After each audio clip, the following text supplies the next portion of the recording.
Welcome to Money 911, where we explore more than just finances. It's about crafting a legacy filled with love, resilience, and purpose. I'm your host, Kris Miller, and today we are joined by Al, a man whose life journey has taken us from the heart of St. Louis to the sunny landscapes of Phoenix. Al's story is one of transformation inspired by his parents' immigrant journey and fueled by their values of hard work and community service. With over 3 decades of financial experience, Al believes in guiding others not just to wealth, but to fulfilling life marked by meaningful connections. Get ready to be inspired by his insights and stories that remind us all to live, love, laugh, and leave a legacy.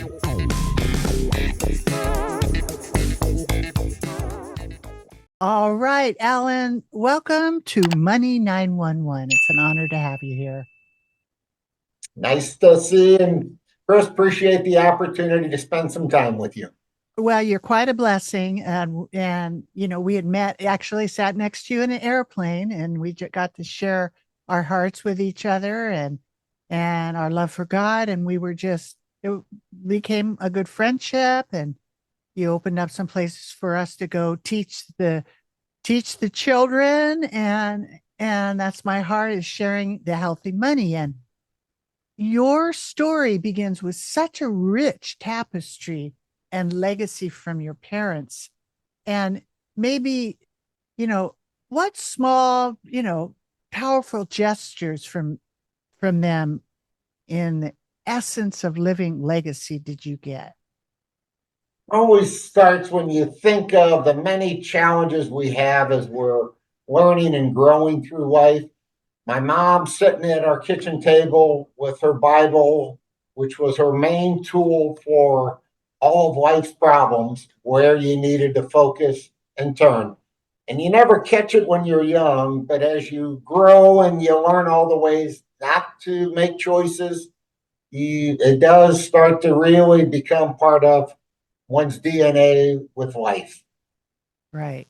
And it really does. I mean, I know that I'm on the safe money side of the world because of my dad, and he taught me, how to save when I was really young. And, and that's how people should teach their kids. You put $1 in the bank, and then, mom and dad, double or triple it. Right.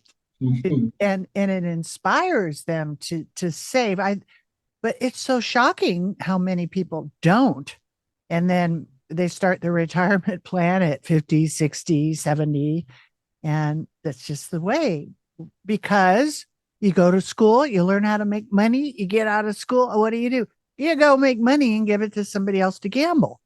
And honestly, it's so sad because people don't understand about money. But you've spent decades, right? You've dedicated yourself to helping people with finance, plan their futures, and personal experience of how did you incorporate the financial stewardship inside of your profession? You actually made it a calling and made it, all as one, where your work is your passion and you're helping people with that. Think back, the most important thing, coming from parents who were both immigrants coming from Italy, having nothing, I call one of the greatest gifts in life one could have, because it teaches you to truly enjoy the essence of your toil of work and life and having to figure things out. And it does give you a very strong foundation of how valuable every dollar is.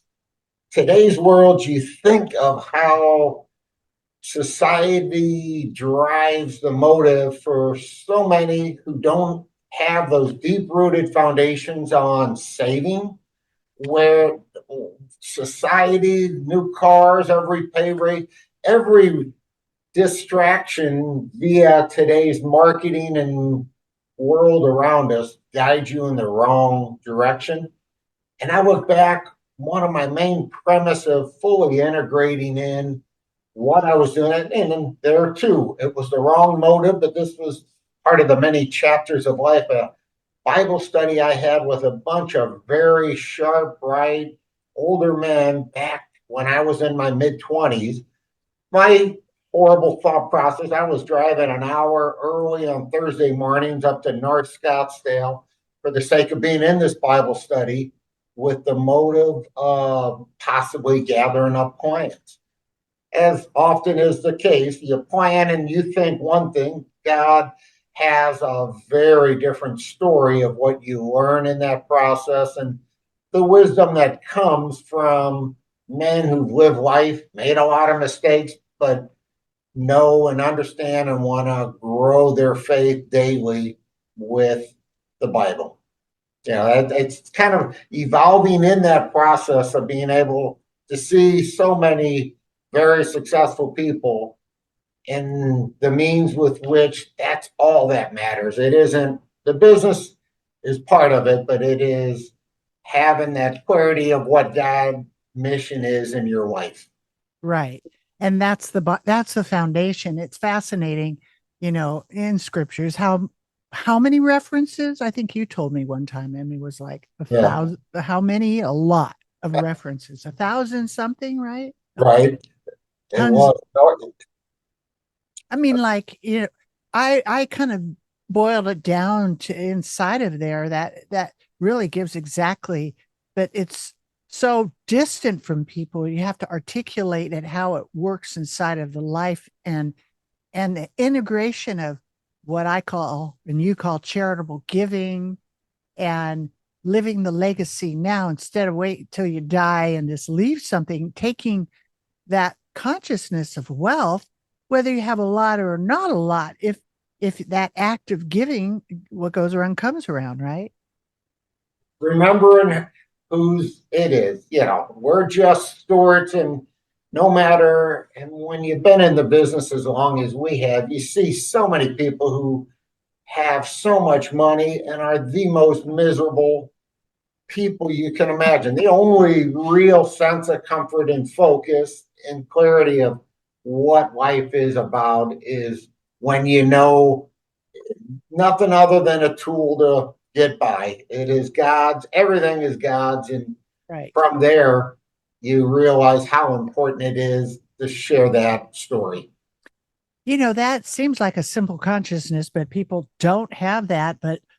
And well, I mean, we've been in there for, over 35 years, right? And thousands of conversations. And that's what really shocks me. But after a while, people, they had everything and I had this and I had that. And I still wasn't happy, right? Because it, Some of the most rewarding relationships are those subtle, quiet little man who does his business is still working at 80 years old. yeah, The amount of people he single-handedly helps every month, right, whether it's paying for a buddy's drugs to for diabetes, the right, many things, how quiet some of them are. And in our world, we also have so many situations, the widow, not realizing and has saved and scrunched her whole life to save money, all of a sudden finds herself with way more money than they ever needed. And you ask them, well, what is God's purpose? Money's no longer an issue. Your grandkids are fine. What exactly does God have on your heart to change in your community? right. And that's just such a good first start because I know a lot of people, how many cars can you buy? How many diamond rings can you get? And after you have a closet full, then it's like, how do I get rid of these? So many things, right? It's what can you use? What's the best gift of your life? Because when it's all over, what is it saying? There's no, U-Haul behind the hearse. It's it's Yep. it's kind of a it's it's funny, but it's sad. What's sad to me is how many people are still trying to carry the stuff to the last moment. And and if the realization would be ahead of time, then they'd get the joy of giving while they would be still alive, right? And so how would you integrate charitable giving? How would you integrate, say, people maybe they don't have that much, or maybe they have a lot. Well, what process? How do they even think about it? It seems so far away to them. At first and most importantly, and I think of it even in my own life, the only way is starting with that whole premise of that first 10% goes to the church. Yeah, that's not even a question. You started from early on the aspect of our first fruits going to God, then our savings, then our living expenses. That had an early foundation from both parents teaching kids to parents living it out in every imaginable way is the foundation for being so crazy generous later on in life, where it's just relative to the amount and stage of life, but that means of having it as every part of the process and the working along with clients to save money, Right. Right. gifting. Well, community services seems to be a big cornerstone of your life. Maybe share an experience that, changed your view and the importance of your own growth through giving and connecting with others. There's so many things. Fortunately, and as often is the case, my wife is truly my spiritual head, and that she has lived by example. And with that, I need and have always wanted to be so much better. But her serving in the community, my means of being actively involved in a medical mission trips through most of South America, Central America for about 15 years. Fortunately, started when my kids were young, taking them on mission trips. And there's no clearer way to understand how ridiculously lucky we are to be in this country, and the things we have around us is insane. So Right. having forever gone on mission trips helped really create a communication and a foundation of how blessed we are and our role to want to be having and serving so much more on through once a month, still regularly go down. A buddy of mine runs a great little mission in Phoenix where it's barbecue missions, where he basically goes down and serves three, four, 500 homeless people every Monday in the heart of Phoenix, right in our neighborhood. Right. So the important part, and I've seen it from too many who do not and are not, they're much more of what I would call worried about controlling everything.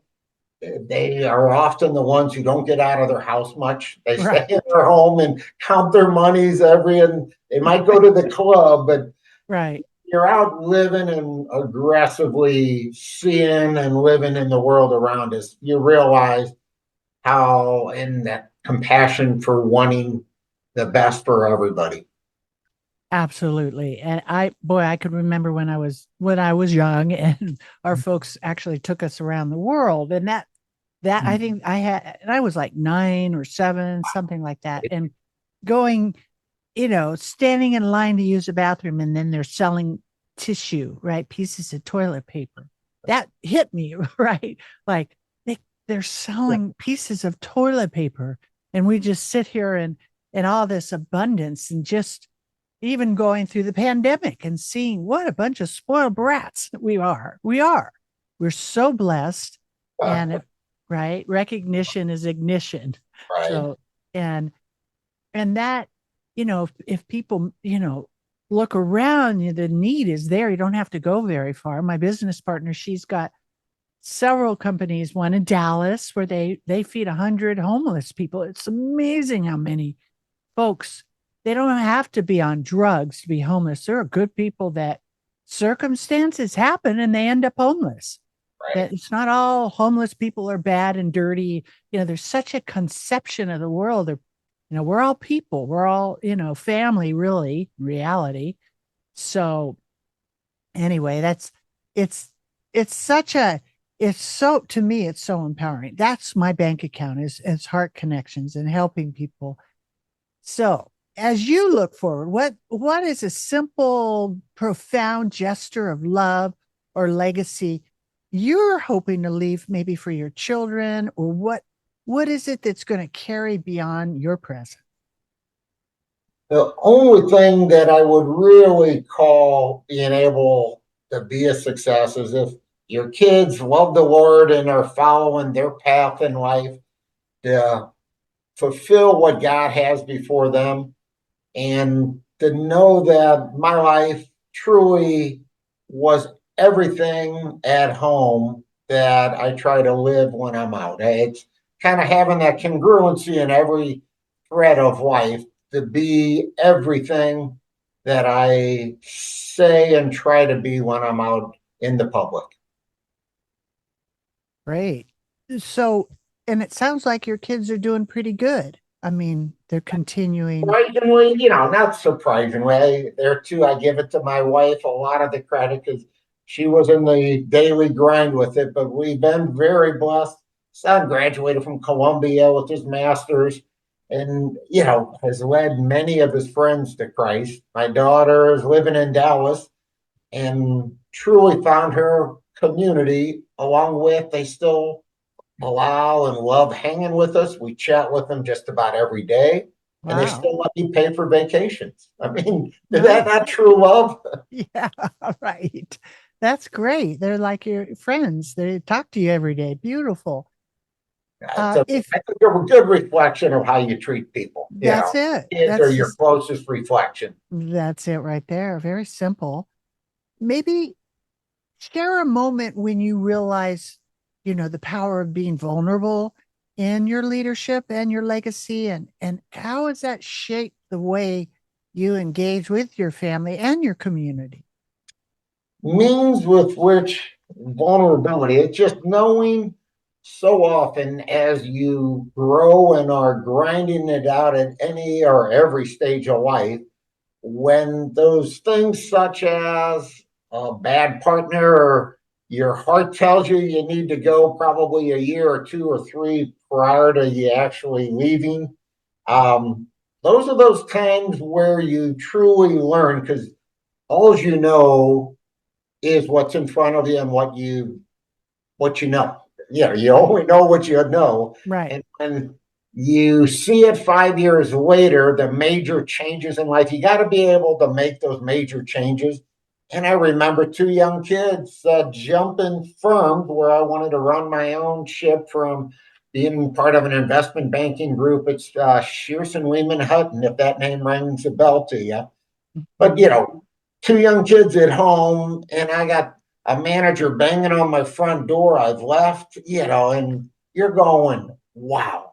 The fear, the shaking, the wondering, did you make the right decision? Because it was so hard. You look back 5 years, best decision that could have ever been made. But it's those reminders once we have lived a little to be able to make those tough decisions and while you think them through clearly, but you got to make those hard decisions, whether they're right or wrong, you got to make them when you Right. think through them correctly. Right. That's absolutely right. It's the you can get the message, but you got to activate and Right. do it. And then there's a fulfillment there of, that you did it, you obeyed, you got the message and 5 years activated. later. There's right. Yeah. Yeah, right. There's bonuses there. You get paid, spiritual goodies, right? No. So for the listeners seeking to infuse more meaning, uh, personal growth, what what kind of practice, I know you're biblically based, and what perspective shift would you suggest them to start with really simply? Always from the standpoint of there's always something that is really heavy on someone's heart in their local community, whether it's a women's shelter, whether it's teen suicide. There's always things that we look around and whatever experience in one's life, it has a special type of meaning. I always help people, first and most importantly, understand the necessity to be bold and get out and learn about it, preferably partake in it, start learning to serve there. If and when you're using and meeting some of your greatest concerns in the community by being engaged and involved, you quickly realize your desire to want to financially help. And that old adage, the more you serve, the more rewarding and content you are. It's not how Right. many times can we go to parties, drink, all the things of life. The Right. only greatest joy is comes from helping others. That's a fact. That's why we're here, really. That's it right there.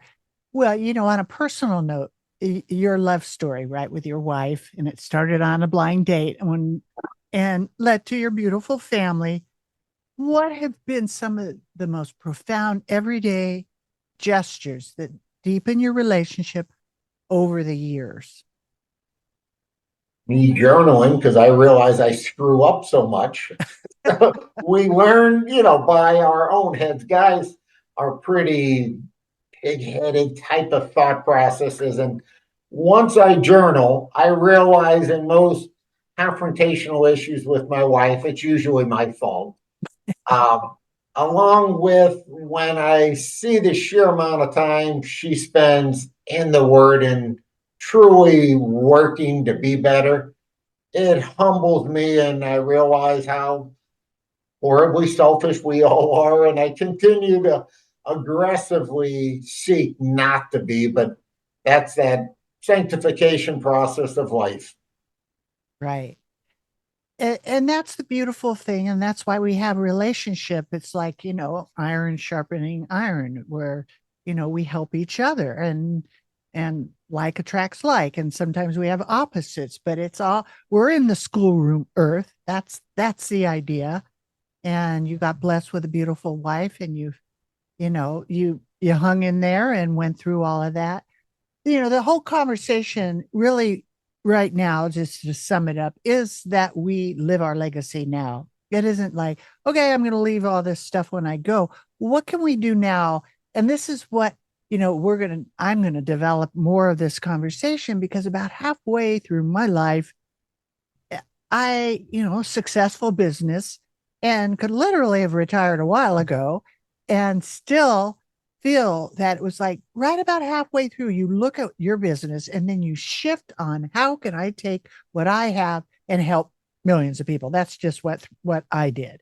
And so taking, the healthy money and creating a financial literacy course, because what I realized is that people are ignorant about money because they're not taught about the simple. It's just not taught in schools. To this day, they just passed the law that maybe a few states are going to have it in high school. Really? After all this time? So it's no shock when people come in my office. You've seen this, I'm sure. Where's your IRA? Well, and they name the big company, but where is it? What's it in? They don't know, and they're embarrassed because they weren't taught. So there's no judgment. But the whole energy, the whole conversation around this is about charitable giving, why you are alive. And hopefully we can dive deeper in the future and break it open so people can see how that relates to their life. There's a good chunk of people right now that are just living paycheck to paycheck. Honestly, well, I think it's like 70%. Even people that make $100,000 are still living paycheck to paycheck right now because of the shakiness of everything. What are your thoughts right now? Are you feeling that we're really close to a big shift in the money world? Unfortunately, in the world we live, first off, your natural gifts, and I'm so glad you're continuing to be engaged because you're born to be a teacher. Certain gifts and people have different skills. You're born to teach, and you do such a wonderful job Thank you. sharing your thoughts and ideas that are so useful and helpful for so many people. So keep doing what you're doing. Thank you. The Thank means with which I would say quite the contrary. I think today's social media world, there's kind of a two-edged sword here. One is the older generation and the unbelievable amount of trillions that is going to be passed intergenerationally in the next 10 years is never been seen. And I think such an opportunity for truly having the message out there on the much higher calling that we all have.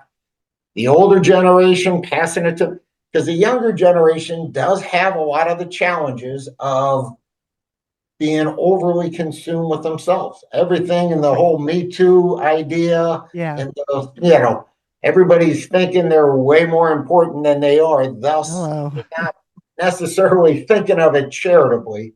Yeah. I say that on the other end, the more time I spend with the younger generation, the more I'm blown away at their unbelievable hearts and how smart they are, how Yeah. bright. I'm going, the next generation's fine. But creating tools and education on truly having, I think the younger generation is going to be so much more philanthropic when they get the money than mom Yes. or dad who had to spend 90 hours a week and not spending a penny to save it. Right. Right. It's a lot easier to Exactly. give things you didn't have to earn. Exactly. Well, that's why we're gonna teach the children for sure, and big children too. Right. Al, it's been a pleasure to talk to you. Let everybody know how they can get in contact with you. They want to continue Sure. your conversation. It's my website is part of a group here in Scottsdale. It's Raintree Wealth Partners. Pretty much out on the web. We have everything out there. It's a pretty simple process, but between you and I chatting, if there's ever any thoughts on so many of the unique ways people donate, highly appreciated companies, portions of companies, the real estate, to stocks for the charitable purposes. There's so many wonderful tools out there that those who have the interest, desire can utilize highly appreciated assets for their charitable giving. So, Well, that's perfect. And again, the website is Raintree Wealth Partners.com. okay. Well, that's the next conversation I think we should have is developing, those highly appreciated assets or real estate or all of that and how to do that. What are those things? And maybe we could just talk about it and bring it down to earth a little more. This was just to inspire people to think about charitable giving, and maybe we could talk about what it is and what's included. So we shall return. How about that? Kris, I appreciate you and thank you for allowing me to share what's on my heart, which I know is the same on you, which Thank is you, truly Al. making the world a much better place for those around us. That's right. We're all in on that. And thank you so much, Al, for being here. Appreciate you, Kris. Thank you. Great day. All right. You too. Bye now. As we close today's session, we leave you with the wisdom Al imparted. Life is more than financial success. It's about nurturing the love and values we share with others. In Al's words, it's the small steps and the acts of kindness that create the most profound legacies. Thank you again for turning into Money 911, where we turn every episode into an opportunity of growth and inspiration. Remember, each of us holds the power to craft a legacy that makes a difference. Until next time, let's live fully, give generously, and embrace each day with purpose.